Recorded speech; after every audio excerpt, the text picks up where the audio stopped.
സംസ്ഥാനത്തെ ഇത്തവണത്തെ SSLC higher secondary പരീക്ഷകളുടെ റിസൾട്ട് വളരെ വേഗത്തിൽ. വാർത്തകൾ വിശദമായി അറിയാൻ വീഡിയോ ലൈക്ക് ചെയ്ത് കാണാൻ ശ്രദ്ധിക്കുക.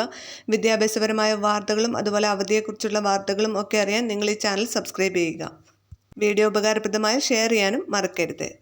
സംസ്ഥാനത്ത് ഇപ്പോൾ പുരോഗമിക്കുന്ന SSLC ഹയർ സെക്കൻഡറി പരീക്ഷകൾ അവസാനിച്ച് ഒരാഴ്ചക്കകം തന്നെ മൂല്യനിർണ്ണയ ജോലികൾ ആരംഭിക്കും.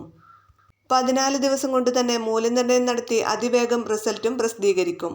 SSLC പരീക്ഷാ മൂല്യനിർണ്ണയത്തിനായി സംസ്ഥാനത്തൊട്ടാകെ 72 കേന്ദ്രീകൃത മൂല്യനിർണ്ണയ ക്യാമ്പുകൾ ഉണ്ടാകും. ഉത്തരക്കടലാസുകളുടെ മൂല്യനിർണ്ണയം ഏപ്രിൽ 3 മുതൽ ആരംഭിക്കും. ഏപ്രിൽ 26 വരെ 2 ഘട്ടങ്ങളിലായാണ് മൂല്യനിർണ്ണയം നടക്കുക. ഹയർ സെക്കൻഡറി പരീക്ഷയുടെ ഉത്തരക്കടലാസ് മൂല്യനിർണ്ണയം നടത്താനായി 89 ക്യാമ്പുകൾ, single valuation camp 63, double valuation camp 26 സജ്ജീകരിച്ചിട്ടുണ്ട്. ഹയർ സെക്കൻഡറി പരീക്ഷയുടെ ഉത്തരക്കടലാസ് മൂല്യനിർണ്ണയം ഏപ്രിൽ 3-നാണ് ആരംഭിക്കുക. 14 ദിവസം കൊണ്ട് മൂല്യനിർണ്ണയം നടത്തി അതിവേഗം റിസൾട്ട് പ്രഖ്യാപിക്കും. കഴിഞ്ഞ വർഷം മെയ് 8-നാണ് SSLC പരീക്ഷാ ഫലം പ്രഖ്യാപിച്ചത്. ഇത്തവണ മെയ് 5-നകം റിസൾട്ട് പ്രഖ്യാപിക്കും.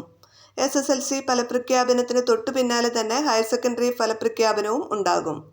വീഡിയോ ഷെയർ ചെയ്യാൻ മറക്കരുത്.